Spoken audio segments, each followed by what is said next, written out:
ভারত পাকিস্তানের মধ্যে যুদ্ধবিরতি চললেও উত্তেজনা এখনো বিদ্যমান। এর মধ্যে নতুন বিরোধে জড়ালো ভারত। ভারতের অরুণাচল প্রদেশের ২৭টি জায়গার নাম এককভাবে প্রকাশ করেছে চীন। যে অঞ্চলগুলোর নামকরণ চীন করেছে তার অধিকাংশই ভারতের মধ্যে, আর এসব এলাকা চীনের মানচিত্রে যুক্ত করেছে তারা।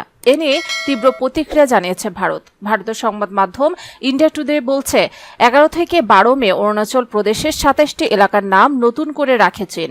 এরপর সেগুলো প্রকাশ করে চীনের সিভিল এভিয়েশন মিনিস্ট্রি। এর মধ্য দিয়ে ভারতের এই এলাকা আবারও নিজেদের দাবি করল চীন। এ নিয়ে অবশ্য দেশটির পক্ষ থেকে কোনো মন্তব্য পাওয়া যায়নি, তবে কঠোর বার্তা দিয়েছে ভারত। আগেও এমন প্রতিক্রিয়া দিয়ে আসছিল ভারতীয় কর্তৃপক্ষ, তবে চীন তাতে কর্ণপাতও করেনি। মঙ্গলবার ভারতের পররাষ্ট্র মন্ত্রণালয় থেকে বলা হয়, আমরা লক্ষ্য করেছি যে চীন ভারতের অরুণাচল প্রদেশের বিভিন্ন স্থানের নামকরণের জন্য নিরর্থক ও অযৌক্তিক প্রচেষ্টা অব্যাহত রেখেছে। আমাদের নীতিগত অবস্থানের সঙ্গে সামঞ্জস্য রেখে আমরা এই ধরনের প্রচেষ্টাকে স্পষ্টভাবে প্রত্যাখ্যান করছি। অরুণাচল প্রদেশ ভারতের একটি অবিচ্ছেদ্য অংশ ছিল, আছে ও থাকবে।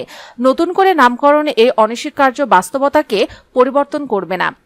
এর আগে ২০২৪ সালের এপ্রিলে ভারতের উত্তর পূর্ব রাজ্য অরুণাচল প্রদেশের প্রকৃত নিয়ন্ত্রণ রেখা বরাবর বিভিন্ন স্থানে ৩০টির নতুন নামের চতুর্থ তালিকা প্রকাশ করেছিল চীন। তবে দেশটির ভারতীয় ভূখণ্ডের অভ্যন্তরে স্থানের নাম পরিবর্তনের চেষ্টা সেবারই প্রথম ছিল না।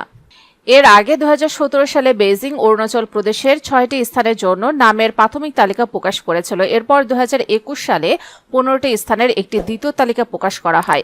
২০২৩ সালে আরও ১১টি। প্রতি ঘন্টার আপডেট নিউজ পেতে আমাদের চ্যানেলটিকে সাবস্ক্রাইব করে রাখুন। আপনি যদি ফেসবুক থেকে আমাদের ভিডিওটি দেখে থাকেন তাহলে অবশ্যই আমাদের পেজটিকে ফলো করে রাখুন।